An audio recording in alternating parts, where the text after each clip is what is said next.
Welcome to Revenge with Lyra. I opened a credit card to pay for my mother's medical bills. A few days later, I saw photos of my sister vacationing in Hawaii. When I asked where she got the money, she smiled. Thanks to your credit card. Don't worry, I only spent $100,000.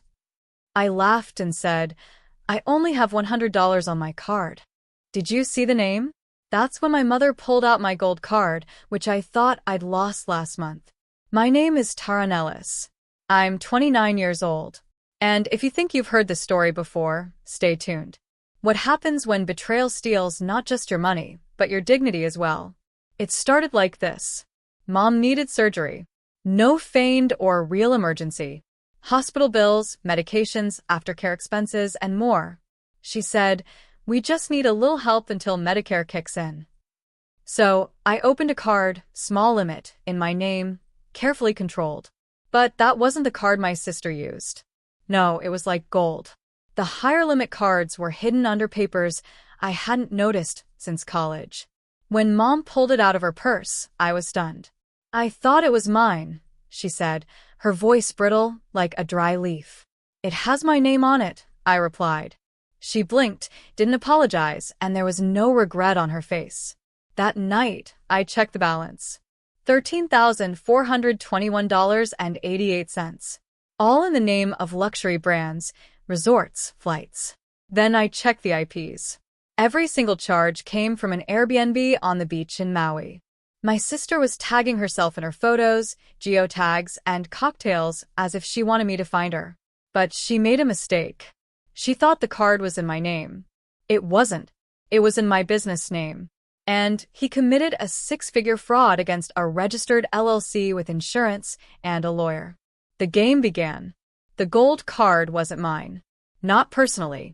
It belonged to an LLC I'd created myself, Alice Social Strategies, a marketing consultancy with real clients, real liability insurance, and a business account marked for fraud protection, which meant every penny he spent was now an official financial crime.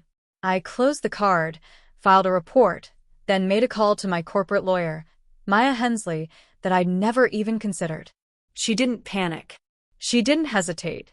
She simply said, do you want a civil or a criminal case? Both, I whispered. She nodded as if I'd said I wanted oat milk in my coffee. Then she explained the entire scheme to me.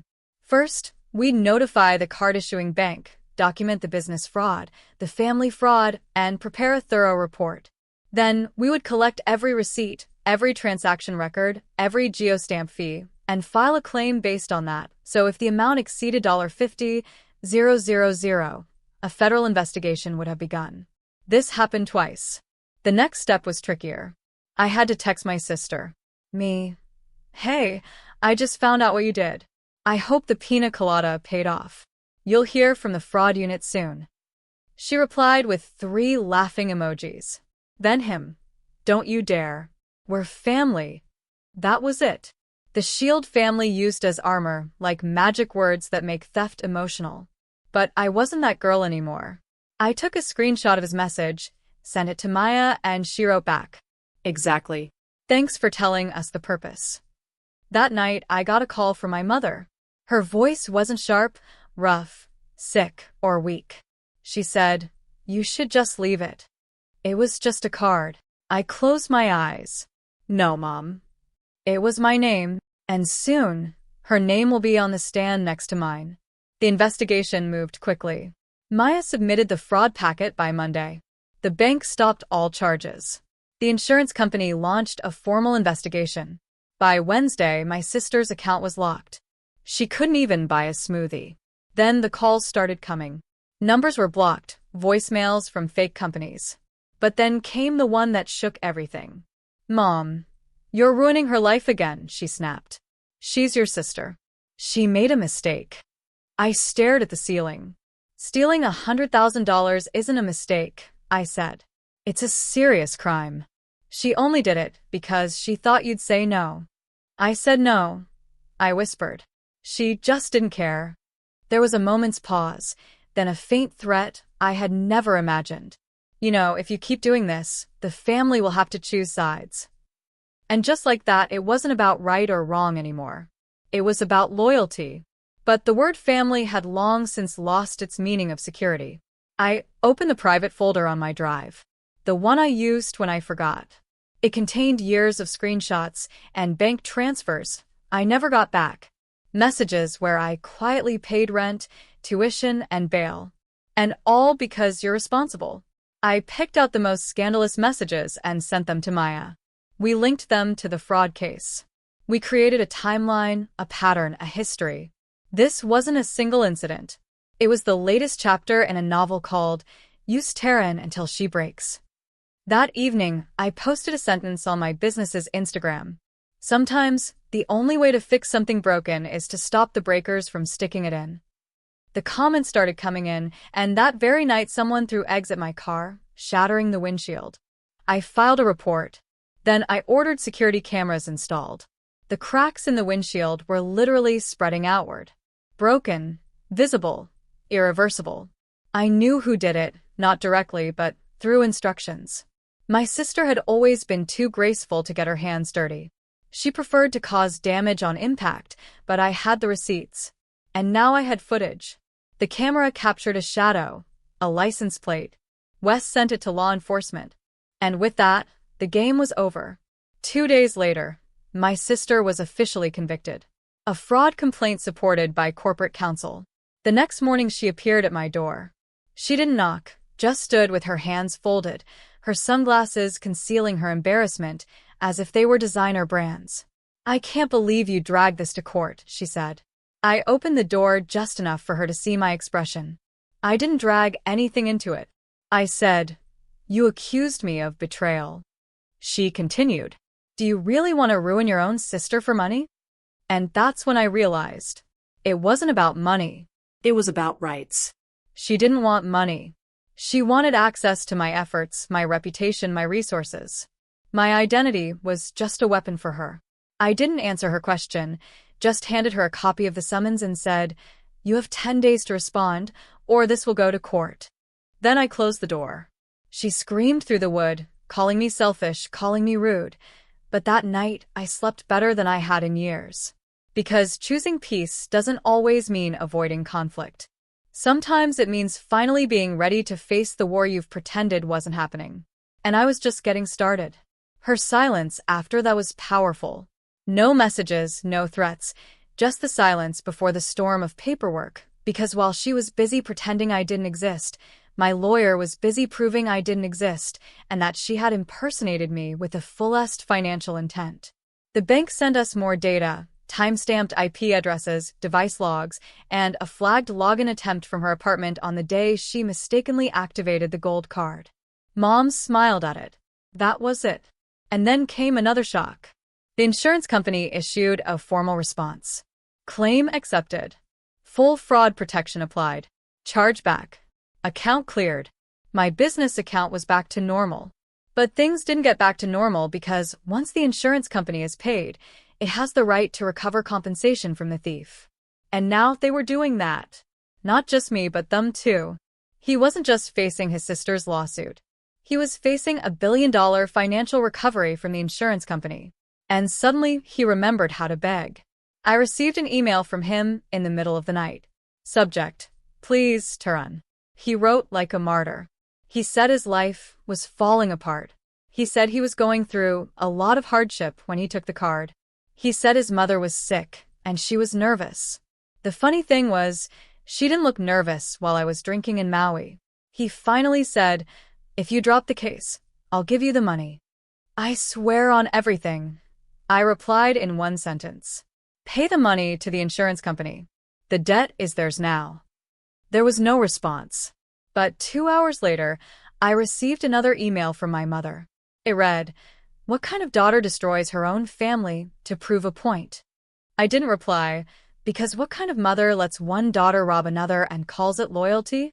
The matter became public knowledge sooner than I expected. I hadn't told anyone except my legal staff, but somehow the news leaked. Perhaps because of a bank employee, or perhaps because of her own fault. All I knew was that my name suddenly appeared in hushed conversations at the office, and her name was in the headlines. A woman has been accused of fraud for $100,000 after using her sister's business card to book a vacation in Hawaii. The picture wasn't good at all. Sunglasses on her head, a cocktail in her hand, yet she looked smug. My mother texted again. "You've brought shame upon this family. Haven't you caused enough damage?" I almost laughed. I had brought shame upon the family. I opened a credit card for the medical bill. They sold it for free. My only mistake was that I told the truth. Maya called that night. She seemed milder than usual. "The insurance company is seeking civil damages. Financially, you're innocent. You don't need to go to court unless you want to testify." I sat with it. I didn't want revenge. I wanted peace. But peace wasn't silence anymore. Peace was legally secure boundaries. Financially enforceable. Emotionally enduring. "I will testify," I said, not to punish her, but to record the truth. Because someday someone will tell this story differently. Paint her as the misunderstood sister and me as the cruel one. I wanted it on record. She lied. She stole. She smiled as she did so. And I forgave him. But I didn't forgive him. That night, I poured myself some tea in the mug she'd given me last Christmas. It read, "Best Sister." I threw it in the trash. I didn't slam it. I didn't cry. I just let it fall quietly, the way every false thing should. And in that silence, I felt something I hadn't felt in weeks. Freedom. The courtroom was cool. Not just the air, but the energy. My sister sat across the room, her lawyer beside her, wrapped in a mock humility. No more sunglasses. No more beach selfies. Just a beige sweater and carefully selected eyebrows. She didn't look at me once. The judge asked the usual questions. Maya asked most of them. But when the prosecutor asked if I wanted to speak, I stood up. Not angrily, but clearly. I said, "I'm not here for revenge. I'm here to get my name back." I told the court about the bills I'd paid, about the card I'd opened to care for a single mother. As I looked at the pictures of Hawaii, and the laughter in them was louder than any apology, that's what I said. He didn't steal money. He stole trust. He took my face, my credibility, and wore it like a mask for a vacation. Silence fell over the court. And as I sat down, I felt no fear because this time I hadn't swallowed the betrayal. I had said my piece. The verdict came immediately. He was ordered to pay compensation, not to me, but to the insurance company. His assets would be monitored. Any attempt to open new credit lines would trigger a report, which would be legally binding, publicly documented, and financially distressing. Outside the courthouse, I passed him. He whispered, "Are you happy now?" I paused. "I'm perfectly fine now," he scoffed. "Do you think this makes you better than us?" I turned fully and looked him in the eye. "No," I said, "it just frees me from you." Then I left. That night, I closed the last tab on my laptop. Fraud reports, bank statements, insurance claims. I clicked on archive. Then I opened a new tab, writing limits. Do not share. The matter didn't go to court. No payments or accounts were frozen. It was a matter of quiet decisions. I blocked his number, deleted my mother's contact. Not out of anger, but out of compulsion. Because the path to healing isn't like the door you open to guests who set your house on fire. The weeks that followed were calm and uneventful. There were no more emergencies, no more false apologies wrapped in birthday invitations. I hired a financial advisor with the money I got back, opened new business accounts with strict rules, and set alerts for even small expenses. I learned that betrayal isn't always a mask. Sometimes it even hides your last name. One afternoon, I passed a jewelry store. A gold bracelet sat in the window. Simple, clean. Mine. Not the one my sister had borrowed and never returned. Not the one I'd seen in her Instagram photos 3 years ago. I'd bought it with my own card, with my name embossed on the receipt. As I put it on, I remembered something my grandmother had said. "Those who love you don't have to prove it to you." I used to think that meant I had to earn love. Now I understand. Love isn't tested by sacrifice. It's revealed when sacrifice isn't required. I walked home, the bracelet light on my wrist, my phone silent in my pocket. At my door, I stopped. No broken glass, nothing real or sentimental, just solitude and peace, and a side of myself I hadn't seen in years. Whole, carefree, and finally free from the belief that forgiveness meant reunion. It doesn't. Sometimes forgiveness means closing the ledger, not forgetting the debt, but never letting it hold you back.